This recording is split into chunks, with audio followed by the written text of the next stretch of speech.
Bạn nghĩ mình đã biết hết về Giáng sinh rồi sao? Thực ra đằng sau mùa lễ rực rỡ này là hàng loạt sự thật kỳ lạ, bất ngờ và thậm chí ngộ nghĩnh đến khó tin. Từ nguồn gốc của ông già Noel, những truyền thống tưởng quen mà hóa ra rất lạ, cho đến các nghi thức độc đáo ở khắp thế giới. Hôm nay, chúng ta sẽ khám phá những fact thú vị nhất về Giáng sinh và chắc chắn bạn sẽ phải ồ lên vài lần đấy.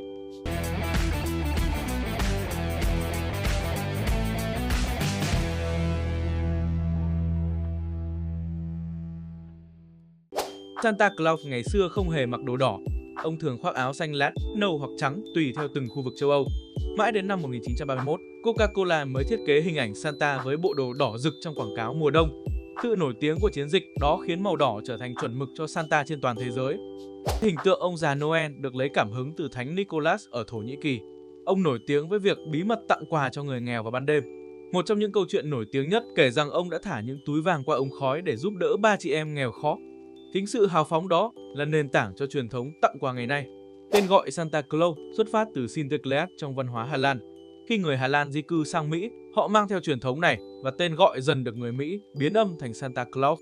Một số lễ hội Sinterklaas ở Hà Lan đến giờ vẫn giữ phong tục cưỡi ngựa trắng và di chuyển qua mái nhà để tặng quà giống hệt các phiên bản Santa đầu tiên.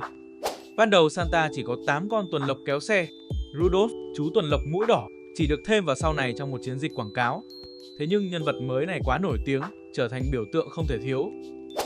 Từ thời xưa, hai con tuần lộc Dunder và Blixen mang ý nghĩa sấm và chớp. Chúng tượng trưng cho sức mạnh của trời đất trong truyền thuyết Bắc Âu. Sau này, tên gọi được đổi thành Donder và Blitzen trong các phiên bản hiện đại hơn. Dù thay đổi, ý nghĩa thần thoại mạnh mẽ của chúng vẫn được giữ lại. 6. Ngày nay Santa được mô tả là ông già béo phúc hậu, nhưng trước đây ông từng được vẽ rất gầy và nghiêm nghị. Các bức tranh châu Âu thế kỷ 19 miêu tả ông giống một vị thánh hơn là một người vui vẻ. Chỉ khi văn hóa Mỹ bắt đầu mềm hóa hình ảnh, ông thành một người già thân thiện, Santa mới trở thành biểu tượng vui vẻ như hiện tại. 7. Mỗi năm, hàng trăm nghìn lá thư gửi đến Santa đều được chuyển về Phần Lan. Thị trấn Rovaniemi ở Lapland thậm chí được công nhận là quê hương chính thức của Santa. Chính quyền địa phương duy trì cả một trung tâm thư tín để phân loại và trả lời thư từ khắp thế giới. Nhiều lá thư còn được viết bằng nét chữ trẻ con đầy háo hức. 8. Canada còn cấp một mã bưu điện thật sự cho ông già Noel H0H0H0.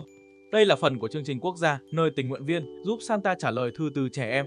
Mỗi lá thư đều được trả lời bằng giọng văn ấm áp, truyền cảm hứng cho hàng triệu đứa trẻ tin vào phép màu Giáng sinh. Truyền thống này kéo dài suốt hơn 40 năm. 9. Ít ai biết rằng tuần lộc cái giữ sừng đến hết mùa đông, còn tuần lộc đực thì rụng sừng từ sớm. Điều đó có nghĩa là đội tuần lộc của Santa với đầy đủ sừng như trong hình, thực ra có thể là toàn con cái. Điều này khiến nhiều người hào hứng gọi Santa là ông già Noel được dẫn đường bởi những cô nàng siêu mạnh mẽ của Bắc Cực. 10. Ý tưởng Santa sống tại Bắc Cực không phải truyền thống lâu đời. Nó được nhà thơ Thomas Nast vẽ ra vào năm 1866 trong một bức minh họa. Sau đó, tưởng tượng này lan rộng nhanh đến mức ai cũng mặc định Bắc Cực là trụ sở chính của Santa. Nhờ vậy, vùng Bắc Cực trở thành biểu tượng tuyết trắng của Giáng sinh. 11. Cây thông Noel lâu đời nhất được ghi nhận xuất hiện vào năm 1441 tại Estonia. Người dân dựng cây thông lớn giữa quảng trường rồi nhảy múa quanh nó để chào đón mùa đông. Tập tục này ban đầu mang ý nghĩa cộng đồng, sau mới được gắn với Giáng sinh. Về sau, truyền thống cây thông lan đi khắp châu Âu. 12. Cây thông nhân tạo đầu tiên không phải làm từ nhựa mà từ lông ngỗng. Những chiếc lông được nhuộm xanh và gắn lên khung sắt để trông giống cành lá. Sản phẩm này được bán ở Đức vào thế kỷ 19 nhằm giảm chặt phá rừng. Đây được xem là tiền thân của cây thông nhân tạo hiện đại. 13. Quả cầu thủy tinh trang trí Giáng sinh có nguồn gốc từ Đức. Ban đầu chúng được thổi bằng tay, mỗi quả là một tác phẩm nghệ thuật nhỏ. Theo thời gian, truyền thống này lan rộng và trở thành món đồ trang trí phổ biến trên toàn thế giới. Nhiều gia đình xem quả cầu thủy tinh như kỷ vật để truyền qua nhiều thế hệ. 14. Tại Ba Lan, người ta treo mạng nhện giả lên cây thông để cầu may.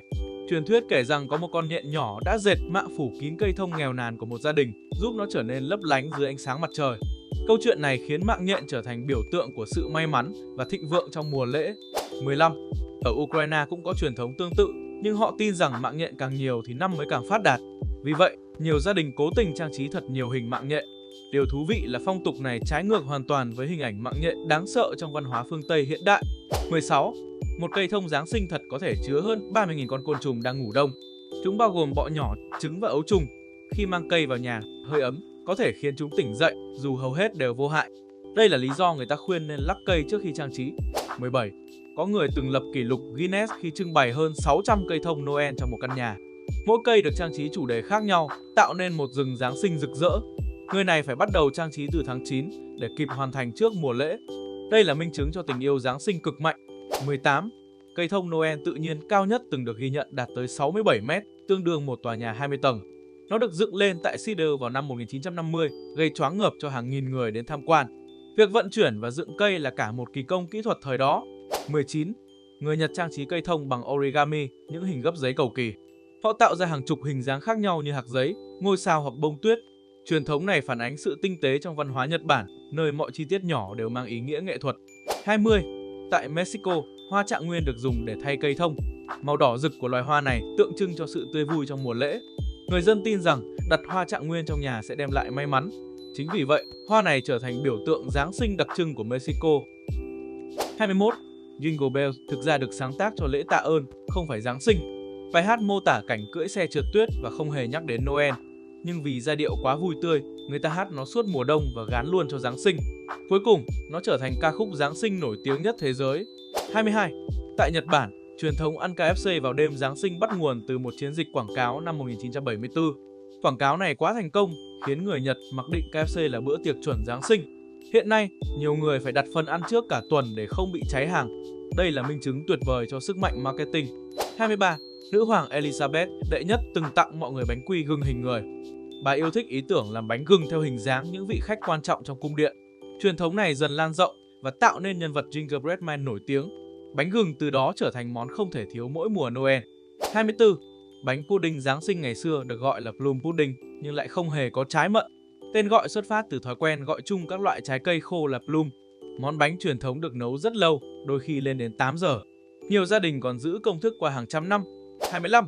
Người Anh có tục giấu một đồng xu bên trong bánh pudding. Ai tìm thấy đồng xu sẽ được xem là người may mắn nhất năm.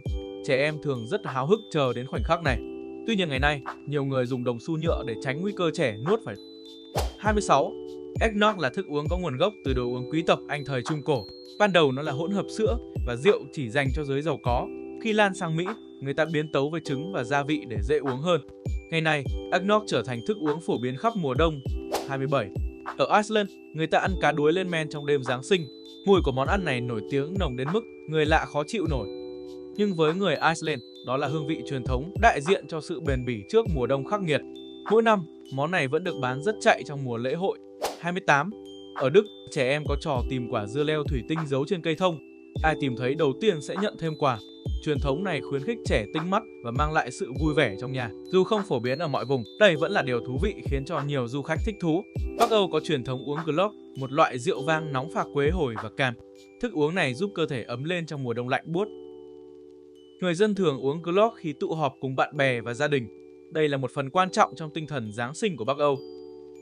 Và trên đây là phần 1 trong chuỗi video những sự thật thú vị về Giáng sinh.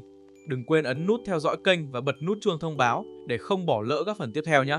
Nếu bạn thấy video này thú vị, hãy nhấn nút like và chia sẻ video. Còn bây giờ, xin chào và hẹn gặp lại!